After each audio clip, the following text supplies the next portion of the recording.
Hey babe, welcome back. Thank you once again for joining us. Just remember, I have no medical background. I am not a psychologist. I'm just a girl who's lived life and happy to share her experiences. Enjoy.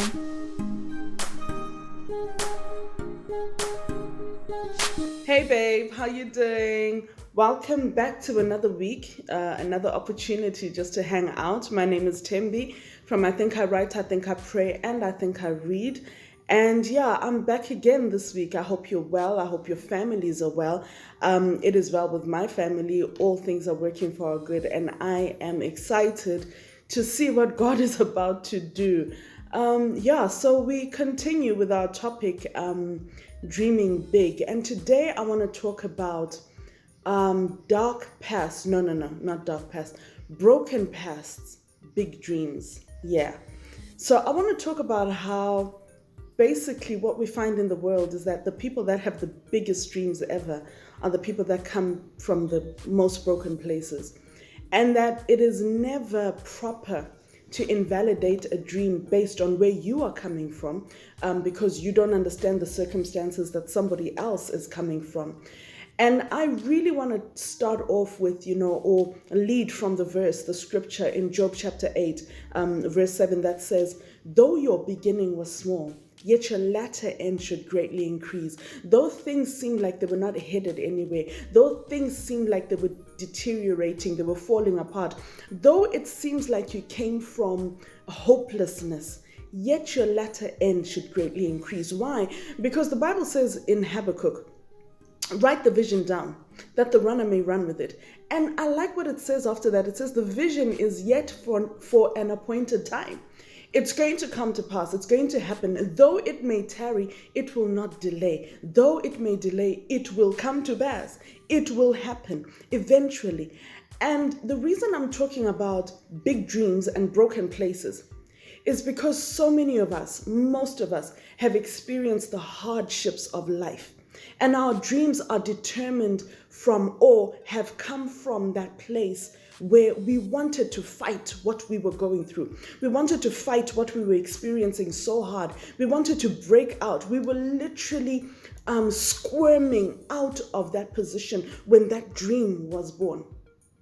We didn't understand why we were stuck in a certain position. Women who couldn't have children didn't understand why they were barren.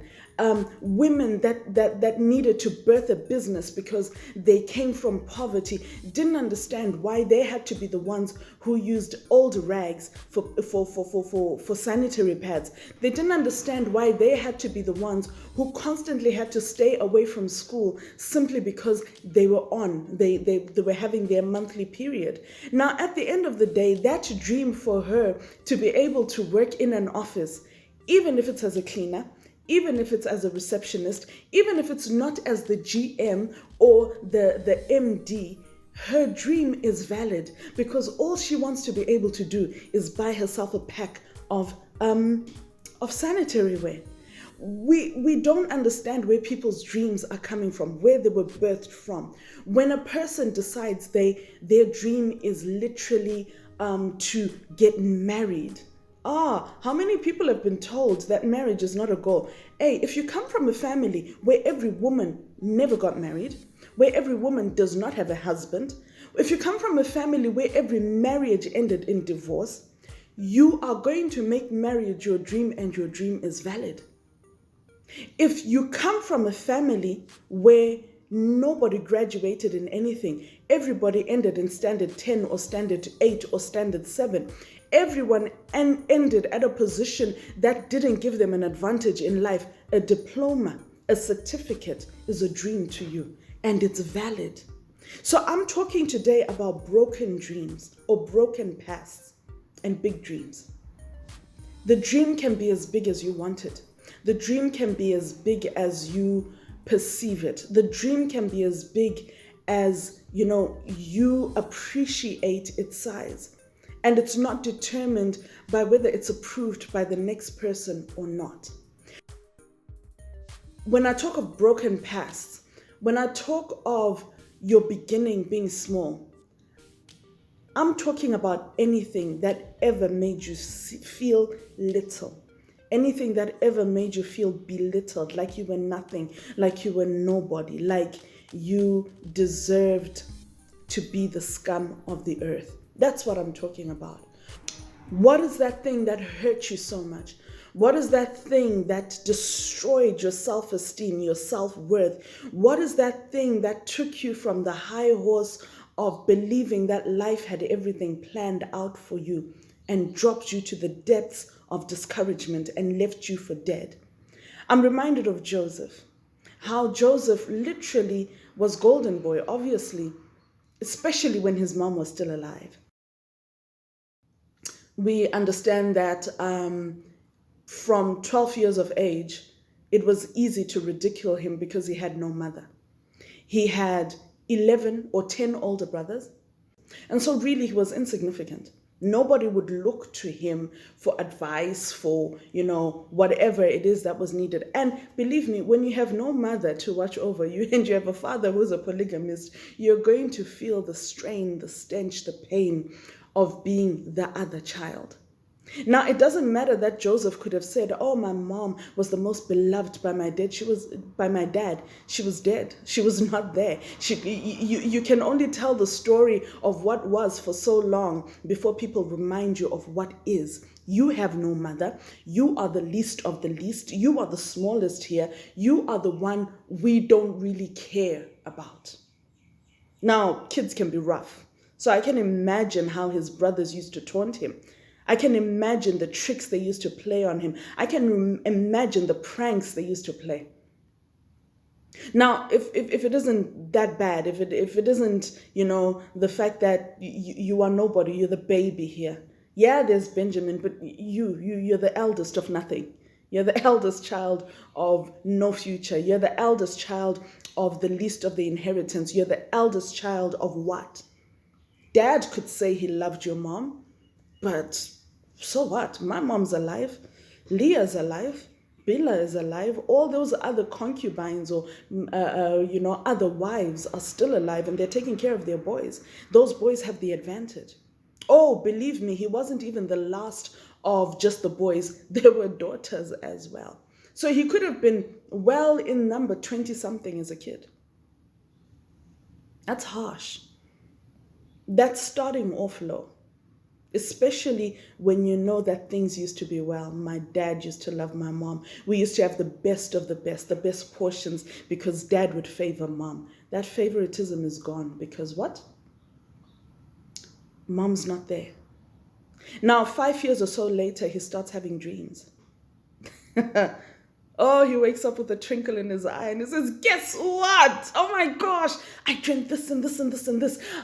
The sun and the moon, and the stars, they all bow down to me. Meaning, it just looked like all of you were going to be my slaves, or you were going to bow down to me. I was going to be in a position of prominence. How can you be in a position of prominence? Who are you? You're the least of the least. Your mom was barren for so long. And when she finally gave birth to you, she died. To the two of you, you and Benjamin, she died. That's how whack your life is. That's how whack your beginning is. And Joseph, of course, didn't understand. He suddenly had a dream of being important. He suddenly had not one dream, but two dreams of being important, of being heard, of being listened to, of being acknowledged. And the more he had those dreams and spoke about them, the more they hated him. The more they decided against him, the more they plotted against him. And daddy made it worse by giving him that quote. Oh, daddy, daddy, daddy. Thank you for the favoritism for that moment because you understood what my dreams meant. You understood where I was going. You're the one person who caught it. The Bible says that Jacob heard it and he kept it.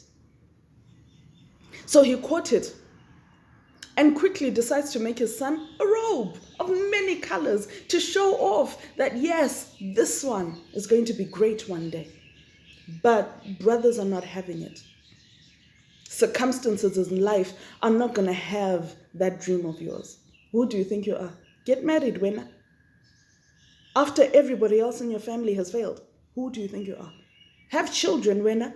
You've been barren for 10 years, a married woman, barren for 12, 15 years. You've had no child. Who do you think you are? It's a broken past. Who do you think you are? What do you think you're going to accomplish out of this life? You, get that degree. You, get that PhD. You. Nobody in your family is learned. Your father used to work in people's gardens. Your mother used to work in people's kitchens. Who do you think you are? So he gets to a point where life is saying, absolutely not, you will not make it. In fact, we will kill you before you make it. We will give you sickness, disease, illness. We will give you closed doors. We will destroy your self-esteem before you make it. And his brothers throw him into a pit. And we know that after that, it was slavery throughout. Yes, it was slavery in Potiphar's house, but it was also slavery in the prison. He was always a slave. He was always being told how menial he was, how of nothing he was, how he was never going to pass that stage. Decades upon decades, being told you're the smallest of the smallest. Who do you think you are? That dream will never come alive. Now, I've woken up at a certain age and looked around and realized that life wasn't going the way I would have wanted it to go. It wasn't going the way my dreams had told me it would go. It wasn't going the way I really needed it to go. Things were just falling apart. I'm aware of the fact that life can keep you ungandezelo. Oh, of course, I'm also aware that people say fight, fight, fight, fight, fight. But I'm aware that as I fight, Potiphar's wife sometimes comes and accuses me. And instead of now just being a slave, I become a slave that's a prisoner. I'm aware of the times when I really thought I was going to become something. I put on my coat of many colors, literally. Put on my coat of many colors. And then the next day, that coat was ripped from me. And not only was it ripped from me, lies were told. Not only were lies told, I was left for dead. I am aware of times when I've served with my whole heart, given my whole heart into something, and someone came and told a lie and subjugated me to prison. Maybe not a physical prison, but to a life prison, where life put me in a cell. So when I look at Joseph, I understand. I understand that whilst you're busy working as an accountant, somebody comes and says you've committed fraud. I understand that whilst you're busy working as a maid, somebody comes and says you've stolen their jewelry. I understand that whilst you're busy digging in the fields, someone comes and says you poured poison into the ground and now the whole crop is ruined. The false accusation, the accusation that leaves you 10 steps behind, 10 steps backward than you thought. You thought you were progressing. You thought you were saving up enough money to be able to pay for that degree. But something happened and it just took you 10 steps backwards. And I can imagine what Joseph felt like the day Potiphar's wife lied. It's part of his broken past. I thought I was supposed to be in prominence. And I had it. I was the most prominent slave. I was. I headed over everything that Potiphar owned. Lord, wasn't that the dream? Didn't you say this was who I was going to be?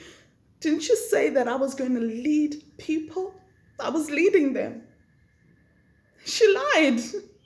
She took my dream away. Oh my gosh, she took my dream away. I didn't do anything. I didn't do anything to deserve that. Why did she take my dream away? And then he was in prison and had to start all over again, working his way up until he became the jailer's favorite prisoner. Still a prisoner. Still a slave. But his dream had said there was going to be some prominence, and he was probably finding comfort in that little bit of prominence as a slave that was a leader.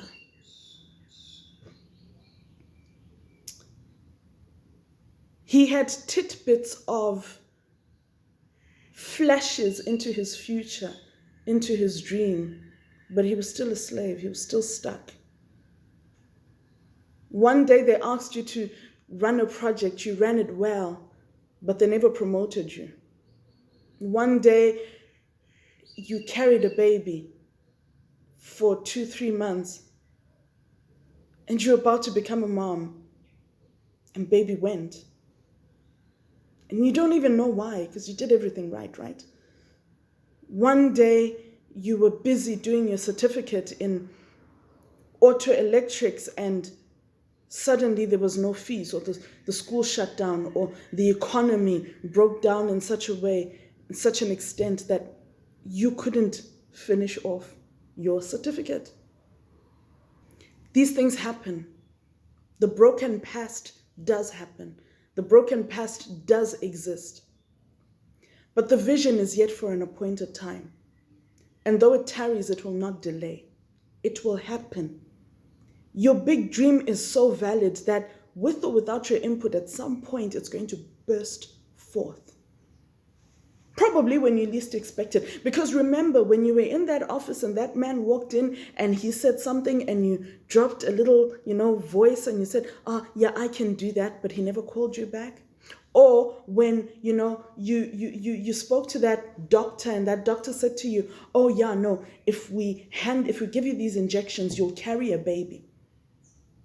And you said to this doctor, oh, but I've run out of funds. And this doctor said, oh, we have this fund that takes care of women or that sponsors women in your position. And then he went quiet.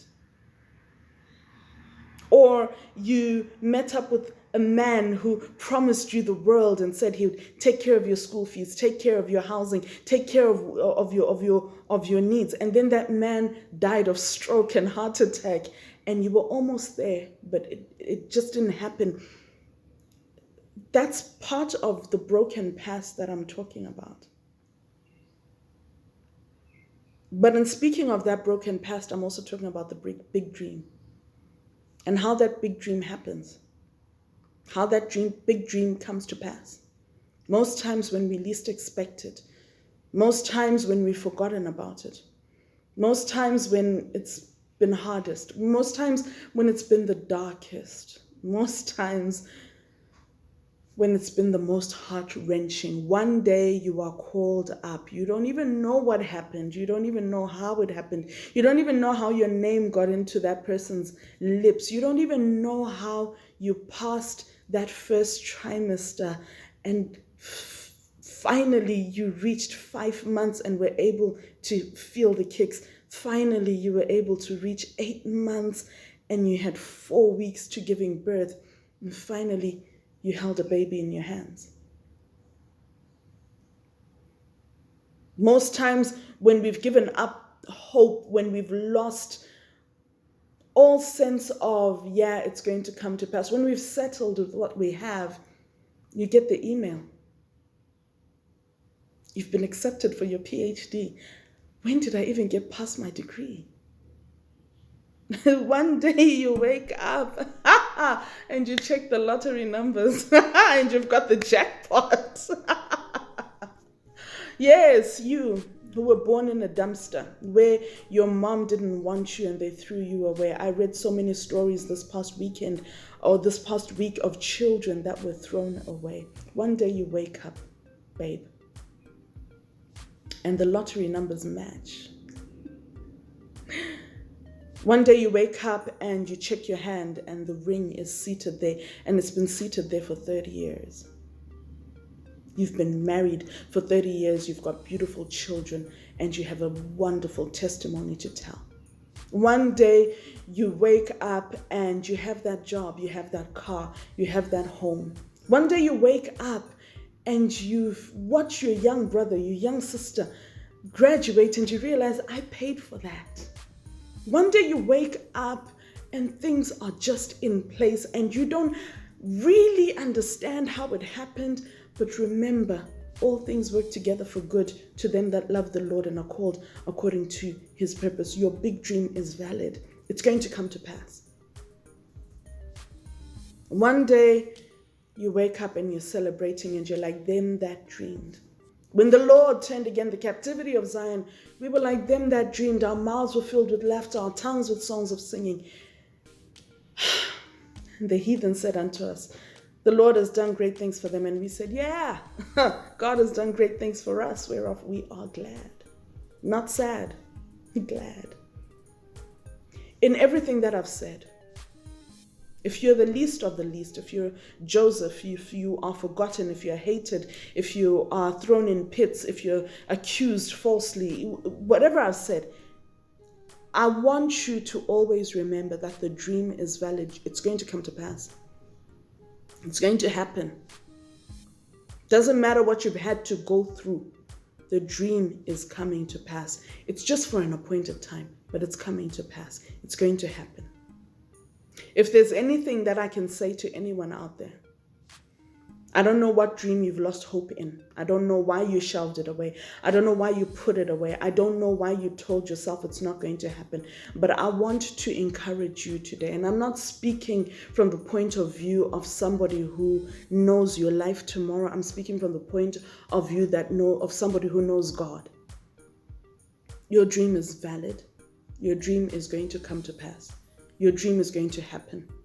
However you saw it, however you heard it, however you thought it, in that moment when your heart was convicted to know and to trust that this will happen, it was right. You were right. You were not wrong. You heard right. You heard right from God. You heard right from the cosmos. Whatever you believe, you heard right. Your dream's going to come to pass. Don't ask me how. I'm not the one who makes it come to pass. But I know that one day you're going to call me. And we're going to have an hour-long conversation.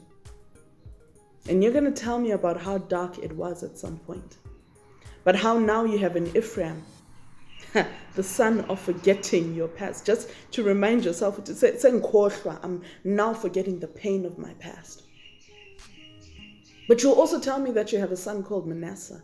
You're going to say, I have double of what I actually thought was going to happen. Because remember, he does exceedingly abundantly far above all that you ask, think, or imagine. I just want to remind you that where you are is not the ultimate. It's going to get better. The path of the just is as a shining light. It gets brighter and brighter as unto the noonday sun. My love, my honey, your dream is valid. Continue to dream big. Continue to explore as far as your mind can go, because eventually you're going to get there. I love you so much. God bless you.